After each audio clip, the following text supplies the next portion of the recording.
కృష్ణవేణీతి యో బ్రూయాత్ సప్తజన్మ అర్జితాన్యపి మహాపాపాని నశ్యంతి విష్ణులోకం సగచ్చతి. కృష్ణవేణి పుష్కరాలలో ఈ రోజున 3వ రోజు. అలాగే శ్రావణ మాసం శుక్లపక్షంలో ఏకాదశి తిథి. దీనికి పుత్రదా ఏకాదశి అని పేరు. 3వ రోజు అయిన ఈ రోజున విశ్వమంతా వ్యాపించిన ఆ చైతన్య శక్తి దైవాన్ని గణపతి అన్న పేరిట అర్చించాలి అంటుంది సంప్రదాయం. పుష్కరాలు అనగానే పోషింపబడేవి పుష్కరాలు, పోషించేది కృష్ణవేణి. మనం కృష్ణవేణమ్మ ఒడ్డున ఉన్నాం, కృష్ణవేణి నీటిని తిలకిస్తున్నాం. కృష్ణవేణి అని ఎవరైతే అంటారో అలా అన్నవారికి 3 సార్లు అంటే చాలు సకల విధములైన పాపాలను కూడా ఆ అమ్మ కరుణ వల్ల మనం తొలగించుకోగలుగుతాం అంటూ పద్మపురాణం చెబుతుంది. కృష్ణవేణీతి యో బ్రూయాత్ అని అందుకే ప్రారంభం చేసుకుంటున్నాం మనం రోజు కూడా. విష్ణులోకం సగచ్చతి, అలాంటి వారికి వైకుంఠం తప్పక సంప్రాప్తమవుతుంది అని కూడా సంప్రదాయం చెబుతుంది. ఈ మాసం శ్రావణ మాసం విష్ణు మాసం. శ్రీమన్నారాయణమూర్తి జన్మించిన నక్షత్రం శ్రవణ నక్షత్రం. ఆ నక్షత్రం నాడు పౌర్ణిమ ఉన్న కారణం చేత ఈ మాసానికి శ్రావణ మాసం అని పేరు. అందుకే ఈ మాసంలో పౌర్ణిమకు ముందుగా వచ్చే శుక్రవారం వరలక్ష్మీ వ్రతం. ఈ మాసం ప్రతి శుక్రవారం కూడా లక్ష్మీప్రద వారాలు. ఈ మాసం శ్రీమన్నారాయణమూర్తి ప్రత్యేకంగా పూజ పునస్కారాలు నమస్కారాలు. ఈ మాసం బహుళ పక్షంలో కృష్ణాష్టమి. ఇవన్నీ కూడా పాటిస్తున్నాం. ఈ మాసం విష్ణు మాసం.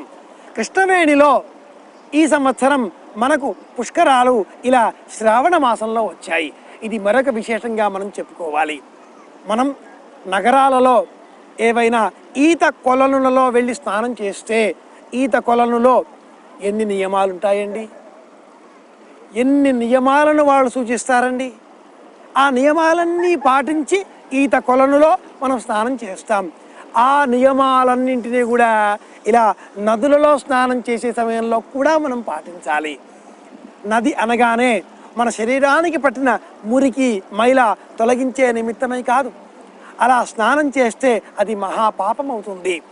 ఇంటిలో స్నానం చేసి ఉతికిన పరిశుభ్రమైన వస్త్రాన్ని కట్టుకొని నదికి వచ్చి సంకల్పం చెప్పి కన్యా గతే దేవగురౌ సార్థ త్రికోటి సహిత కృష్ణవేణి మహానది తీరే పుష్కర స్నానమాంకరిష్యే అని చెప్పి పుష్కర స్నాన సంకల్పంతో స్నానం చేయాలి.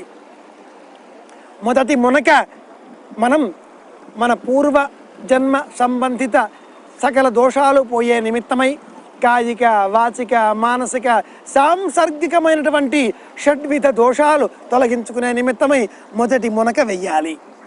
ఆ పిమ్మట మమ ఇహ జన్మని జన్మాంతరేవా, ఈ జన్మలో చేసిన పాపములు ఈ జన్మలో చేసేటటువంటి కర్మల వల్ల తెలిసి తెలియక జ్ఞానతో అజ్ఞానతోవా వచ్చేటటువంటి పాపాలు అన్నీ తొలగించుకునే నిమిత్తమై రెండవసారి మునక వెయ్యాలి. మూడవ మునక అఘమర్షణ స్నానం అంటారు. హిరణ్యశృంగం వరుణం ప్రపద్యే తీర్థం మే దేహి యాచితః యన్మయా భుక్తమసాధూనాం పాపేభ్యశ్చ ప్రతిగ్రహ అంటూ మూడవ మునక ఈ జన్మలో చేసినటువంటి పాపములు లేక పుణ్యములు వీటి వల్ల వచ్చేటటువంటి సంబంధిత కొత్త కర్మలు ఇవేవి కూడా ఇబ్బంది కలిగించకుండా ఉండాలి అనే నిమిత్తమై మనము ఈ మూడవ స్నానం చేస్తున్నాం. దీనికి అఘమర్షణ స్నానం అని పేరు. ఇలా 3 మునకలు వేసిన తర్వాత ఎలా స్నానం చేయాలండి? స్నానం చేసే సమయంలో మృత్తికే హనమే పాపం యన్మయా దుష్కృతం కృతం మృత్తికే బ్రహ్మదత్తాసి కాశ్యపే నాభిమంత్రిత. కశ్యపుడు అనే మహానుభావునకు ఈ భూఖండలమంతా కూడా దానంగా ఇవ్వబడింది. అలా స్వీకరించిన ఆ దానాన్ని కశ్యపుడు సకల లోకాలకు కూడా అందింపజేశాడు. ఈ కాశ్యపీ ఖండమంతా కూడా ప్రవహించేవి నదులు. అందుకే మనమంతా కూడా నదీ మాత్రలతో లభించేటటువంటి పాడి పంటలతో జీవిస్తున్నాం. అలా లభించిన మట్టిని మృత్తికను శరీరానికి అలదుకొని స్నానం చెయ్యాలి, అంతేగాని అందులో వేసి కాదు. మృత్తికే హనమే పాపం యన్మయా దుష్కృతం కృతం. ఈ మృత్తిక మట్టి మనలో ఉండేటటువంటి పాపాన్ని తొలగించే లక్షణం కలది. కనుక మనం స్నానం చేసే నిమిత్తమై ఇలా కృష్ణవేణమ్మ నీటిలోనికి కాలు అడుగిడ కంటే పూర్వమే శరీరానికి ఆ మట్టిని అలదుకొని అప్పుడు నీటిలోకి దిగాలి, స్నానం చేయాలి. ప్రవాహం వాలు ఎటువైపు ఉంటే ఆ వాలుకు ఎదరవైపు నిలబడి స్నానం చేయాలి. ఎదరవైపు నిలబడి 3 మునకలు వెయ్యాలి. పితృకర్మలు కూడా చెయ్యాలి అనుకుంటే దక్షిణం దిక్కుకు తిరిగి పితॄణాం తారణాయచ అని చెప్పి కృష్ణవేణి నమస్తుభ్యం పితॄణాం తారణాయచ అని చెప్పి 4వ మునక దక్షిణం దిక్కు తిరిగి వెయ్యాలి. ఇలా చేయడమే పుష్కరాల్లో మనం చేయవలసినటువంటి విధానమైనటువంటి పద్ధతి.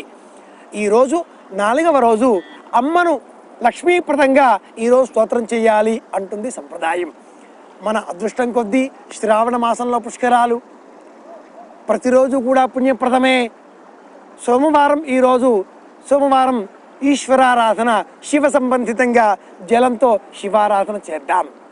అలాగే ఈశ్వర సంబంధితంగా స్తోత్రం చేయడంతో పాటుగా దైవాన్ని ఈ 4వ రోజున లక్ష్మి అనే రూపంలో స్తోత్రం చేయాలి అంటుంది సంప్రదాయం. స్నానం చేద్దాం, దానం చేద్దాం, దైవ బలంతో జీవిద్దాం, పుణ్య బలం పెంచుకుందాం, అందరి క్షేమాన్ని అందరి ఆరోగ్యాన్ని కోరుకుంటూ లోకాలన్నింటికీ కూడా క్షేమం కలగాలి అని ప్రార్థిస్తూ శుభమస్తు.